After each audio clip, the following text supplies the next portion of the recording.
नमस्कार, राष्ट्रगर्व में आपका स्वागत है। मैं हूं विद्यानाथ झा। राष्ट्रगर्व यानी वो कहानी जिसे जानकर आपका सीना गर्व से चौड़ा हो जाता है। हमारा मकसद है कि आप तक वो कहानियां पहुंचाई जाए जो आपने न कभी देखी न कभी सुनी। आज भी आपके लिए एक ऐसी स्टोरी लेकर आया हूं जिसे सुनने के बाद आप गर्व महसूस करें। इस देश में किसी ने सोचा तक नहीं था कि रेड कॉरिडोर खत्म हो जाए और वहां राम राज कायम हो जाएगा। ऐसा हो गया। बंदूक वाले एक एक नक्सलियों को या तो सरेंडर करना पड़ा या उनका अस्तित्व मिट गया। पिछले कुछ समय से हर दूसरे दिन आप देख रहे होंगे कि आज यूपी में, कल महाराष्ट्र में, परसों छत्तीसगढ़ में, अगले दिन तेलंगाना में, फिर बिहार में एक के बाद एक कर इनामी नक्सली माओवादी जिनके डर से पूरा इलाका थर्राता था, आज खुद थर थर कांप रहे। यह होती है हनक, यह होता है शासन। और यह कब हुआ? मोदी शाह के राज में। नहीं तो देश में तो कितने पीएम, कितने गृह मंत्री हुए। नक्सली चुनौती तब भी ऐसे ही बना रहा। चुनौती बढ़ाते रहे नक्सली और लगातार परेशान करते रहे लोगों को। आम लोगों के बीच भय का वो कारण बनते रहे। आज राष्ट्रगर्व में वो कहानी जिसमें आप देखेंगे देश के एक काले अध्याय का अंत, एक ऐसा चैलेंज जिसे पूरा होते देखना बेहद सुखद है। राष्ट्र के लिए गर्व है, खासकर वो पल जब बीच बस्तर में बैठकर देश के गृह मंत्री और दूसरे मुख्यमंत्रियों ने नक्सल मुक्ति का फाइनल ऐलान कर दिया।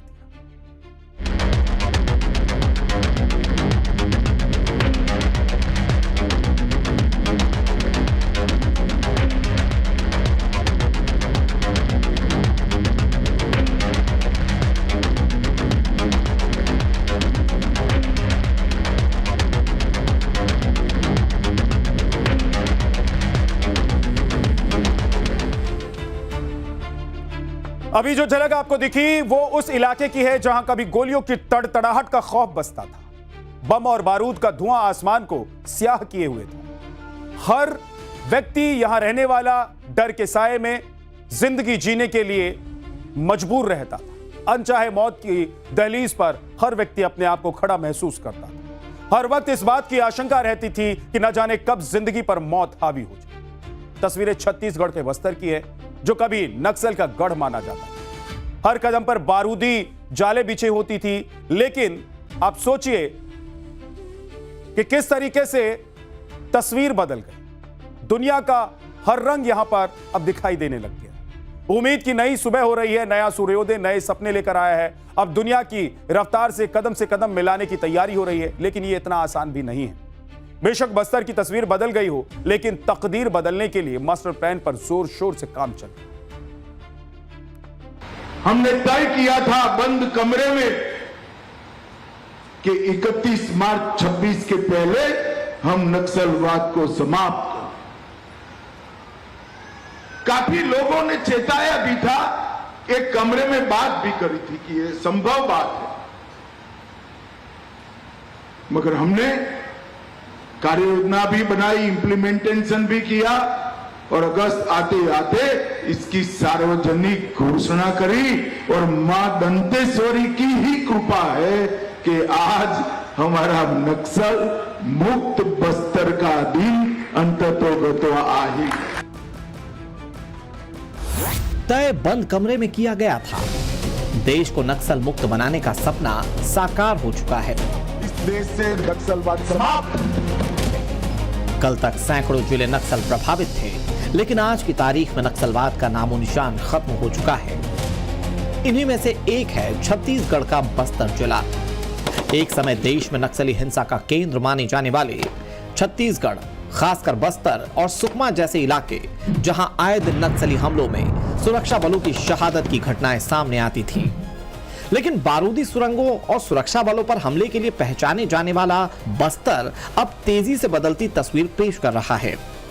जिन इलाकों में कभी बंदूक की आवाज गूंजती थी, वहां विकास, शिक्षा, स्वास्थ्य और प्रशासन की पहुंच बढ़ाने की योजनाएं आकार ले रही हैं। केंद्र सरकार अब बस्तर को नक्सल मुक्त और विकास युक्त मॉडल क्षेत्र के रूप में स्थापित करने की दिशा में निर्णायक कदम बढ़ा रही है। भय का माहौल, बंदूकों के साए में जीवन जीने का औथार आज समाप्त होकर एक मुक्त सांस पूरा बस्तर ले रहा है।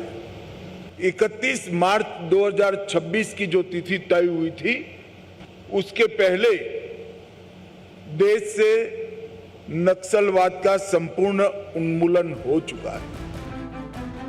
ये किसी क्रांति से कम नहीं है, एक ऐसी क्रांति जिसके बारे में दशकों पहले सोचना भी मुमकिन नहीं था। कभी रेड कॉरिडोर का सपना देखने वाले नक्सली या तो मारे जा चुके हैं या सरेंडर कर मुख्य धारा में लौट आए हैं। लेकिन सोचिए, मोदी सरकार ने ऐसा क्या किया जो पिछली सरकारें नहीं कर पाई? क्यों पुरानी सरकारें देश को घुन की तरह खाने वाली इन ताकतों से निपटने में नाकाम रही? और अब ऐसा क्या हो गया जिसने लाल आतंक का संपूर्ण सफाया कर दिया? यकीन मानिए, कहानी ऐसी है कि सुनकर आप गर्व करेंगे। मोदी सरकार के लिए चैलेंज इतना भर ही नहीं है, अभी तो सिर्फ तस्वीर ही बदली है। असली टास्क तो इन इलाकों की तकदीर बदलनी है, जिसकी शुरुआत भी कर दी गई। नक्सल प्रभावित इलाकों में सेवा केंद्र की शुरुआत हो रही है। सुरक्षा कैंप्स को जन सुविधा केंद्र बनाया जा रहा है। एक छत के नीचे सारी मूलभूत सुविधाएं दी जा रही हैं। स्थानीय लोगों को सरकारी योजना का लाभ मिल सकेगा। सेवा केंद्र में कौशल विकास के तहत ट्रेनिंग दी जाएगी। बस्तर नक्सल मुक्त हो गया है, तब हमने तय किया है कि प्रथम चरण में ये 200 कैंपों में से 70 कैंप, करीब करीब 1/3 कैंप को हम वीर शहीद गुंडादूर सेवा डेरा में तब्दील करेंगे। एक ही जगह पे ये सेवा डेरा में बैंकिंग की सुविधा होगी, आधार कार्ड भी बनेगा, सारी डिजिटल सेवाएं उपलब्ध होगी। कॉमन सर्विस सेंटर के माध्यम से 371 राज्य सरकार और केंद्र सरकार की योजनाओं का फायदा मिलेगा। बैंकिंग कॉरेस्पोंडेंट भी वहां उपस्थित होंगे। कौशल प्रशिक्षण भी होगा, जिसके माध्यम से रोजगारी के लिए सभी को तैयार किया जाएगा। यानी अब बस्तर भी विकास की सड़क पर सरपट दौड़ने के लिए तैयार है। पूरा रोड मैप तैयार हो गया है और इसकी शुरुआत भी गृह मंत्री अमित शाह ने कर दी। सुरक्षा बलों के लिए बनाए गए कैंप में सेवा डेरा का उद्घाटन किया गया है, जहां स्थानीय लोगों की सुख सुविधाओं का ख्याल रखते हुए सारी सुविधाएं मुहैया कराई गई। जैसे अगर किसी को आधार कार्ड बनवाना हो, किसी को बैंक से जुड़ा कोई काम हो, किसी को स्वास्थ्य समस्या से कोई जुड़ा हुआ कोई काम हो, पहले कई किलोमीटर दूर जाना पड़ता था इन कामों के लिए, और नक्सल प्रभावित होने के कारण लोग डर के मारे बाहर निकलने से भी कतराते। लेकिन अब ये सारी सुविधाएं उन्हें एक छत के नीचे दी गई। पहले शुरू किए गए सेवा डेरा में क्या क्या है, एक ग्राउंड रिपोर्ट देखिए। ये बस्तर है, वो बस्तर जहां गोलियों की गूंज सुनाई पड़ती थी, नक्सलियों के कब्जे में हुआ करता था। अब न सिर्फ बस्तर, पूरा भारत नक्सल मुक्त हो गया है और बस्तर 2.0 एक नई शुरुआत होने जा रही है। वो शुरुआत जो बस्तर में और इस पूरे इलाके में विकास की एक नई कहानी कहेगी। दरअसल इस इलाके के नक्सल प्रभावित होने की वजह से सुरक्षा बलों के करीब 200 कैंप्स बनाए गए थे, जिनमें सिक्योरिटी फोर्सेस की तैनाती होती थी। लेकिन जब ये पूरा इलाका नक्सल मुक्त हो चुका है, तो सरकार ने इन कैंप्स को स्थानीय लोगों की सेवा के लिए इस्तेमाल करने का ब्लूप्रिंट तैयार किया है। बस्तर के नेतनार का ये कैंप है। दरअसल ये सीआरपीएफ कैंप है और पैरामिलिट्री फोर्सेस ने इसी तरह के कैंप इन पूरे नक्सल इलाके में बनाए थे। और जब यहाँ से नक्सलियों के खिलाफ एक मुहिम चली, जिसके बाद नक्सलियों को मारा गया, कई लोगों ने सरेंडर किया और इसके बाद ये पूरा प्रदेश और पूरा देश नक्सल मुक्त हुआ। और इसी तरह से जो कैंप आप देखेंगे, यहाँ पर फोर्स हुआ करता था, लेकिन जैसे जैसे अब यहाँ पर नक्सलियों का खात्मा हो चुका है, तो सरकार ने जो पहल शुरू की है, उसके जरिए इन कैंप्स को अब सुविधा केंद्र में बदलने की प्रक्रिया शुरू हुई है।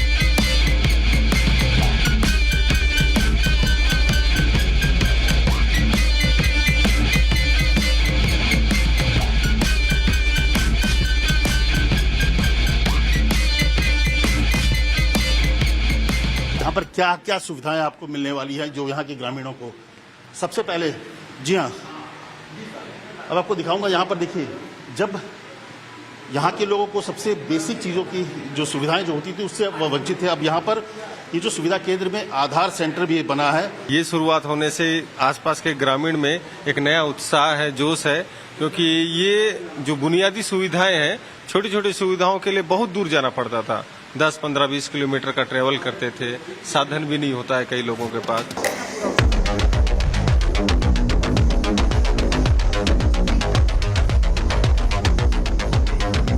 किसी के पास कोई बैंक खाता नहीं हुआ करता था, वो मैं आपको दिखाऊंगा। वो बैंक खाता, यहाँ पर बैंक खाता खोलेंगे तो कैसे बैंक खोलेंगे यहाँ पे? सर यहाँ पर हम बैंक की सुविधाओं को प्रदान करते हैं सर, जैसे खाता खोलना, पैसा निकालना, जमा करना, मनी ट्रांसफर करना और बिजली बिल भुगतान करना, बीमा, ये सब योजनाओं को इनके बीच में हम प्रदान करते हैं। अब एक और है सेवा सेतु। यहाँ पे सेवा सेतु जो सरकार के कई तरह के जो स्कीम्स हैं उससे जोड़ने की कोशिश होगी कि आम लोग जो हैं, जो कि अभी तक सरकार की योजनाओं से दूर थे, क्योंकि नक्सलवाद की वजह से यहाँ पे कभी ना फोर्स पहुंचा ना कभी प्रशासन पहुंचा। ये तो रही वो सुविधाएं जिसके लिए पहले बस्तर के लोगों को कई किलोमीटर तक चक्कर लगाना पड़ता था। लेकिन इन सेंटर्स में स्थानीय लोगों को आत्मनिर्भर बनाने के लिए कौशल योजना के तहत स्किल डेवलपमेंट की ट्रेनिंग की व्यवस्था भी की गई है, जैसे सिलाई ट्रेनिंग हो या फिर प्रोसेसिंग यूनिट ऑपरेट करने की ट्रेनिंग। डेरा सेवा में वक्त वक्त पर हेल्थ कैंप्स भी लगाए जाएंगे, जिससे स्थानीय लोगों को बीमारी के इलाज के लिए बाहर धक्के नहीं खाने होंगे। यहाँ के जो महिलाएं हैं उनके लिए प्रशिक्षण केंद्र भी बनाया गया है, सिलाई प्रशिक्षण केंद्र, ताकि यहाँ की जो महिलाएं हैं अपने पैरों पर खड़ा हो सके। कई परिवार ऐसे भी हैं जिनको नक्सली हिंसा के शिकार हुए हैं, पीड़ित परिवार हैं, उनको भी किस तरीके से मुख्य धारा में जोड़ा जाए, उसके लिए भी एक अलग से सेंटर बनाया गया है। यहाँ पर क्या किस तरह से ट्रेनिंग देती है? सर सिलाई सिखाते हैं यहाँ पर। अच्छा, और तो मशीन के बारे में जानकारी देते हैं, कपड़ों के बारे में, कपड़ों की पहचान बताते हैं, फिर पिको, फॉल, सिलाई, सूट, ब्लाउज, सारी चीज सिखा रहे हैं। आप लोग सीख रहे हो यहाँ पे, कैसा लग रहा है? अच्छा लग रहा है। इन सुविधा केंद्र के जरिए अपने पैरों पे खड़ा होने की कला सिखाया जा रहा है कि कैसे सिलाई के जरिए वो खुद भी सीखे, खुद भी स्किल्ड हो, और सबसे बड़ी बात कि परिवार के लिए भी वो मददगार बने।